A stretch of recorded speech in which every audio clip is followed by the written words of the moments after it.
Dear students, today we are going to see the lesson Hobby Turns into a Successful Career. ஹாபின்னா என்னது? பொழுதுபோக்கு. நம்ம வேலை செய்கிற நேரம் இல்லாமல் ஓய்வு நேரம் இருக்கும் இல்லையா? அந்த ஓய்வு நேரத்தில் நம்ம செய்கிற விஷயங்கள் தான் ஹாபி அப்படின்னு சொல்லுவோம். சில பேருக்கு அந்த ஹாபியே ஒரு சக்ஸஸ்ஃபுல் கரியராக மாறிடுது. கரியர் அப்படின்னா ஒரு தொழில். சக்ஸஸ்ஃபுல் கரியர்னால் நல்ல லாபமான ஒரு தொழில், வெற்றிகரமான ஒரு தொழிலாக அமையுது அப்படின்னு சொல்லிட்டு இந்த லெசனுடைய title. Section 1 of the lesson. Once there was a boy named Mani. He was studying at the school in his village. மணி அப்படின்னு ஒரு பையன் இருந்தான். அந்த பையன் அவங்களுடைய கிராமத்தில் ஒரு ஸ்கூலில் படிச்சுட்டு இருந்தான். He found it difficult to read and write. அவனுக்கு படிக்கிறதுலையும் எழுதுறதுலையும் கொஞ்சம் சிரமம் இருந்துச்சு. His grandfather noticed it and helped him by reading bedtime stories. அவங்க தாத்தா மணி கஷ்டப்படுறதை பார்த்தாரு.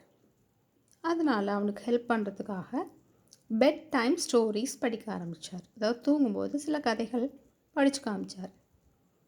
Gradually, he started reading on his own.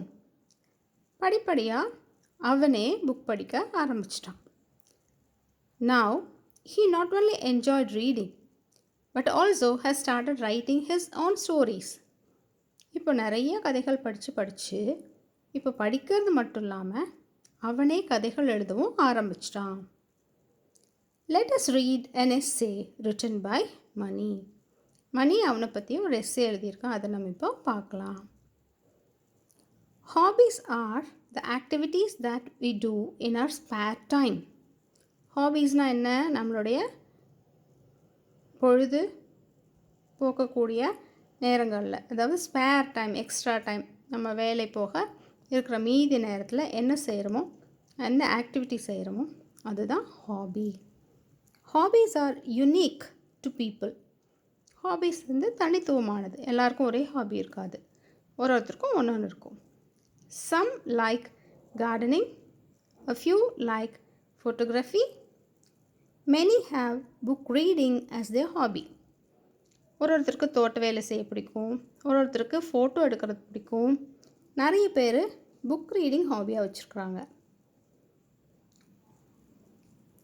While other hobbies are swimming, collecting stamps, playing video games and many more. இன்னும் வேறு hobbies கூட இருக்குது. என்னது? Swimming, நீச்சல் அடிக்கிறது, ஸ்டாம்ப் கலெக்ட் பண்ணுறது, வீடியோ கேம் விளையாடுறது, இன்னும் நிறையா இருக்குது. People have hobbies not only to pass their free time but also to do something useful. ஹாபீஸ்ங்கிறது பொழுதுபோக்குறதுக்கு மட்டும் இல்லை, பிரயோஜனமாக ஏதாவது செய்கிறதுக்காகவும் தான். Hobbies help people learn new things. இந்த ஹாபீஸ் மக்களுக்கு புது விஷயங்கள் கற்றுக்கிறதுக்கு ஹெல்ப் பண்ணுது. Relax after a day of tiring work. ரொம்ப கஷ்டப்பட்டு வேலை செஞ்சுட்டு வந்ததுக்கப்புறம் இந்த ஹாபீஸ் நம்மளை ரிலாக்ஸ் பண்ணுறதுக்கு உதவுது. And to energize the body and mind. மனசையும் உடம்பையும் சக்தி ஓட்டத்துக்கு கூட ஹெல்ப் பண்ணுது. Same is the case with me. I love writing, so it is my hobby. அதே மாதிரி தான் எனக்கும் ரைட்டிங்கிறது ரொம்ப பிடிச்ச விஷயம். அதுதான் என்னுடைய பொழுதுபோக்கும் கூட. வாரன் பஃபெட் என்ன சொல்லியிருக்காரு? Whatever you like to do, make it a hobby. உங்களுக்கு என்ன விஷயம் பிடிக்குதோ அதை உங்களுடைய பொழுதுபோக்காக வச்சுக்கோங்க அப்படின்னு சொல்லியிருக்காரு. Writing is a unique hobby because most people don't want to exhaust themselves in their spare time. ரைட்டிங்கிறது ஒரு தனித்துவமான ஒரு ஹாபி. ஏன்னா நிறைய பேர் அதை ப்ரிஃபர் பண்ண மாட்டாங்க. எழுதுறதுங்கிறது ரொம்ப ஒரு டயரிங்கான ஒரு ஒர்க்குன்னு சொல்லிட்டு அதை யாரும் அதிகமாக ப்ரிஃபர் பண்ண மாட்டாங்க.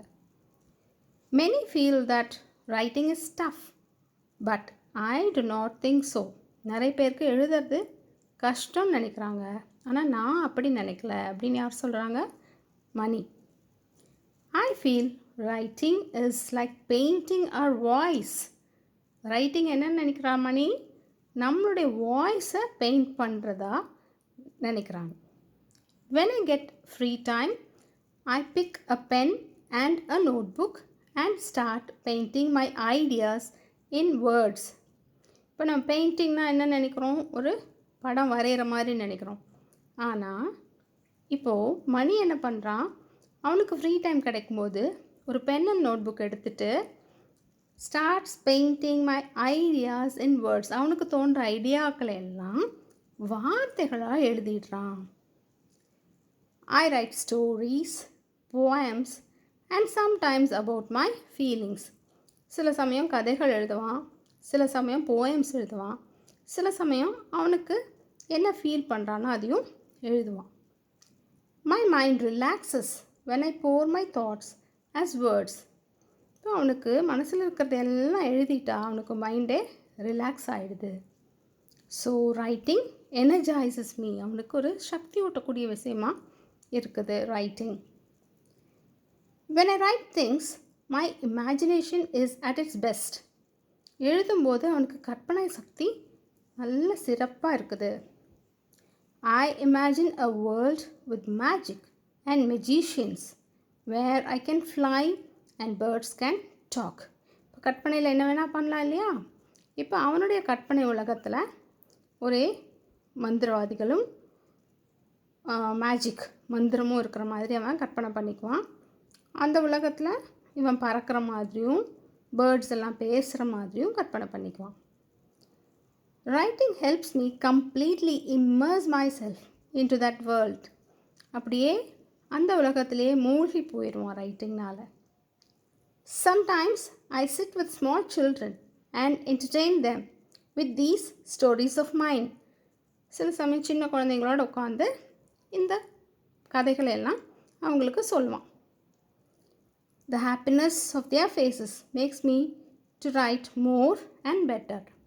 அந்த குழந்தைங்களோட முகத்தில் பார்க்குற சந்தோஷத்தை அவனுக்கு இன்னும் கதைகள் நிறைய எழுதணும்னு தூண்டுது, நல்லா எழுதணும்னு தூண்டுது. Although writing is just a hobby for me, yet it is very beneficial. அது ஒரு பொழுதுபோக்கு தான் ரைட்டிங்கிறது. ஆனால் அவனுக்கு ரொம்ப நன்மை பயக்கக்கூடியதாகவும் இருக்குது. It opens my mind to think beyond the little things with a broader mind. சின்ன விஷயங்களெல்லாம் கூட ஒரு பரந்த மனப்பான்மையோடு பார்க்க வைக்குது. It makes me more passionate about my life. வாழ்க்கை மேலேயே அவனுக்கு ஒரு ஈடுபாடு, ஒரு பிடிப்பு வர வைக்குது. It makes me learn new things and enjoy every moment of my life. நிறைய புதிய விஷயங்களை கற்றுக்க வைக்குது, வாழ்க்கையை என்ஜாய் பண்ண வைக்குது. Writing is easy. All you have to do is cross out the wrong words. அப்படின்னு மார்க் ட்வெயின் சொல்லியிருக்காரு. என்னது, நம்ம தவறான விஷயங்களெல்லாம் கட் பண்ணி விட்டுட்டு எழுதணுன்னா எழுதுறதுங்கிறதும் ஈஸி தான் அப்படின்னு சொல்கிறார். My hobby helped me in school too. ஸ்கூல்லேயும் இந்த ரைட்டிங்கிறது மணிக்கு ரொம்ப ஹெல்ப்ஃபுல்லாக இருந்துச்சு. When I started writing things, I was able to describe them accurately. எழுத ஆரம்பிக்கும் போது எல்லா விஷயங்களையும் நல்லா அக்யூரேட்டாக டிஸ்கிரைப் பண்ண முடியலை, unable to describe. With time, my experiences helped me think of new ideas, and this made me a good writer. இப்போது நிறைய நாள் அப்படியே எழுதிட்டே இருந்து நல்ல எக்ஸ்பீரியன்ஸ் அனுபவம் வர வர இப்போது புது புது ஐடியாஸ் தோணுச்சு. அதனால் நல்ல குட் ரைட்டராக, சிறந்த எழுத்தாளராக ஆயிட்டான். Now I look out for things which I was not able to see before. இப்போ முதல்ல தெரியாத சில விஷயங்கள் கூட இப்போ அவனுக்கு தெரிய ஆரம்பிச்சிது. Hence I can describe things better in my stories. இப்போது கதைகள்லையும் திங்ஸை நல்லா டிஸ்கிரைப் பண்ணி எழுத முடிஞ்சிச்சு. I feel no problem with writing English essays or stories as it is my hobby. இப்போ எழுதுறதுங்கிறது அவனுக்கு ஒரு பொழுதுபோக்குங்கிறனால இங்கிலீஷ் எஸ்ஸேஸ் எழுதுறதோ ஸ்டோரிஸ் எழுதுறதோ அவனுக்கு சிரமமாகவே இல்லை. To become a better writer, I spend time on learning how to write in different forms like fiction and non-fiction. இன்னும் சிறந்த எழுத்தாளராக மாறதுக்காக எப்படி fiction அப்படின்னா கற்பனை கதைகள், நான் ஃபிக்ஷன்னா ரியல் திங்ஸ், இதெல்லாம் எப்படி எழுதுறது அப்படிங்கிறத பற்றி நிறையா புக்ஸும் படிக்க ஆரம்பிச்சிருக்கான். It is important to always learn and improve our hobbies.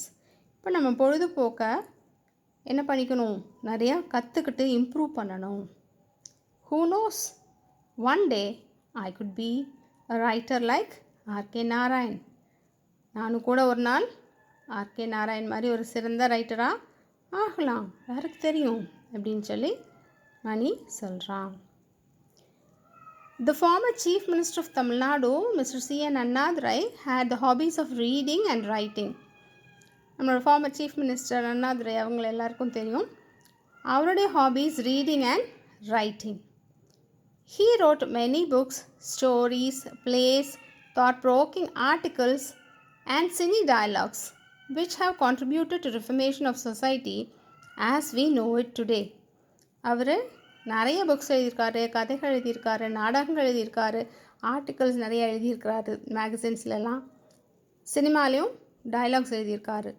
அது நம்மளுடைய சமூகத்தை சீர்திருத்தம் செய்யக்கூடியதாக இருந்திருக்கு. அது நம்ம எல்லாருக்குமே தெரியும்.